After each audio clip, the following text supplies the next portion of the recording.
Well, I was really pleased with the way our guys came out today. Sometimes we played a little lackluster in games like this, especially this time of year.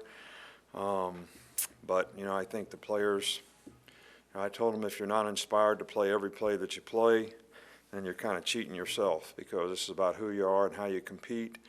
And, I certainly was pleased with the way we went out there and executed well. And, their guys really play well. They believe in what they do, and they do it well.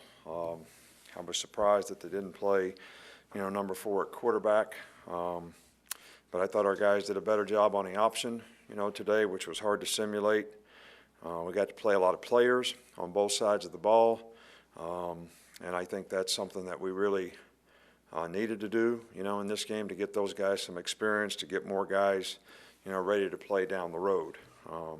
Thought it was great to recognize our seniors who have made a tremendous contribution to the program, not only on the field, but obviously in the way they've represented off the field, how well they've done in the classroom, and the kind of ambassadors they've been for the university and the program. So it's great to see the parents here, and it's nice to always honor those guys that have contributed and done so much hard work to help this program be what it is. So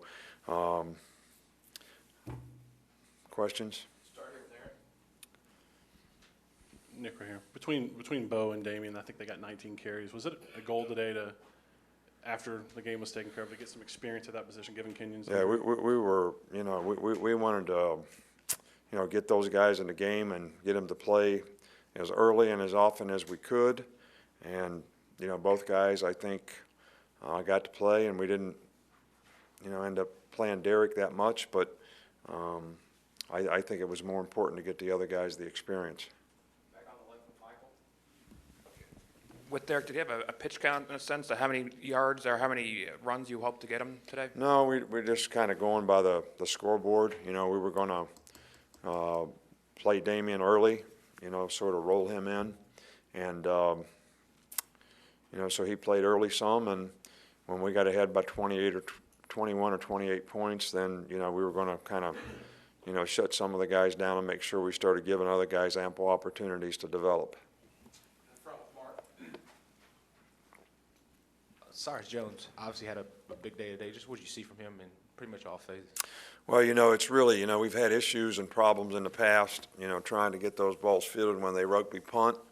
We really wanted to do a good job of holding the guys up at the line, which I think we did. And so, put 2 guys back there deep, maybe to, keep the ball from rolling so much. And Mulaney and Cyrus both did a good job of that. The one ball I think actually hit. I saw the beanbag go down, so I think it hit 21, and Cyrus picked it up and ran for a touchdown. And the other one, he done a really good job of, just getting a good hop and fielding the ball. And Cyrus has, got really good running skills. He was a receiver when he first came here and did a really good job at that. And last 2 weeks we've made some big plays in the punt return game, and I think that's something that we want to continue to build on. Back on the left with Matt. Nick, just through the 3 games since the bye week, how much do you feel like you guys in all 3 phases, offense, defense, and special teams, are really starting to hit your stride? I'm sorry, I didn't get the first part of the question. I said just since the bye week, in the 3 games since the bye week, how much do you feel like you guys are starting to click, come together, and really hit your stride in all 3 phases? You're only as good as your last play, so it's not, I like the progress of the team, but, we got to continue to be able to execute and play with consistency, and we obviously got a big challenge playing on the road in a rivalry game that's one of the best rivalries in the country next week. So we just got to keep trying to improve and focus on, getting better. I said on my radio show the other night that I don't think anybody thought after the Ole Miss game this team would be in the position that they're in right now, which is a tribute to, the good job that the coaches have done and the hard work the players have done to improve and do the things that would allow us to play winning football on a more consistent basis.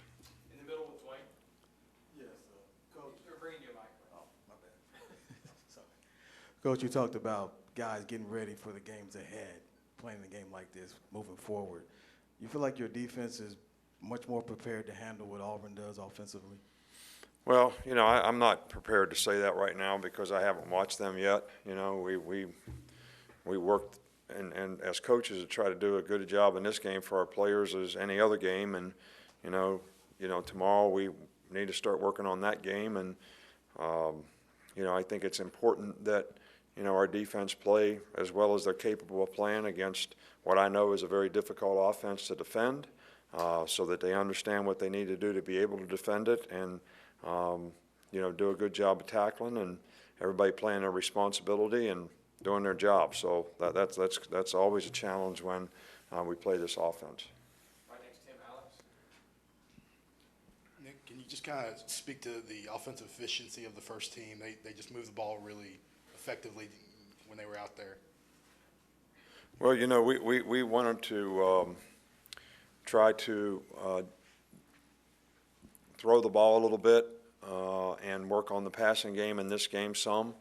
We didn't probably get to do it as much as we like, but when we did do it, I thought the players did a good job of executing. And that's probably something that, from a protection standpoint, from a route running standpoint, from just a consistency standpoint, we need to be able to do that so we can have the kind of balance offensively we need when we play the good defensive teams, which we'll play a good defensive team this week. In the middle, John. Derek didn't have a long day today, but he scores 2 touchdowns, ties Trent Richardson's single-season record. Just, he's got a couple games left, but what does it just kind of say about the year that he's having? Well, he's had a great year, and, it wasn't his fault that we didn't give him a lot of opportunities today, but, he did score a lot of touchdowns, and he's been a very productive player for us. He works hard. He's got a great attitude. He cares a lot about the team. He's a great competitor, and hopefully, he'll continue to be able to finish the year like we'd all like to finish the year, by continuing to be productive and continue to improve. 2 more, back to Mark in the front, and Scott. Just how's Dominic Jackson feeling? I saw he didn't start the game today. I thought, Corwin did a really good job. He has developed very nicely at tackle, and we had enough confidence to play him at tackle and leave Brandon play some tight end for us, and I thought he did a nice job out there. So it was good experience for him. He was a defensive player that we moved over in the spring, and he has really, developed and done a nice job. And he's been at left tackle, but we moved him over to right. Dominic, his ankle has just, he hurt it in the Tennessee game. He was able to play against LSU. He was able to play against Mississippi State, but, he struggled, this week to be able to practice as much as we thought he needed to. So we just felt like it would be better that we not play him today and hopefully have a chance to get him healthy for, next week. Last one, Scott. Nick, in your experience at Toledo State, LSU here, what do you think is the best way to approach a quote-unquote rival game? Is there a formula you've kind of go on during the week? Or? Well, I think that you just got to focus on trying to, play your best, and, don't get affected by some of the emotional aspects that sometimes surround these kind of games, and focus on what you need to do to execute and do your job well. And everybody on the team's got to sort of be responsible to do that and have the right mindset to, play the kind of games that these games are when it comes to physical, tough, sort of fights. You got to expect that, in these kind of games. And but I also have seen, these kind of games where guys get, so sort of wired emotionally that they don't do a good job of executing, or they run out of gas at some point, in the game. So I really do think that you got to focus on execution and just playing your best football, and have the expectation it's going to be a really tough game, and you're going to have to fight, for 15 rounds. That's it. Thanks, Coach. All right, thank you, guys.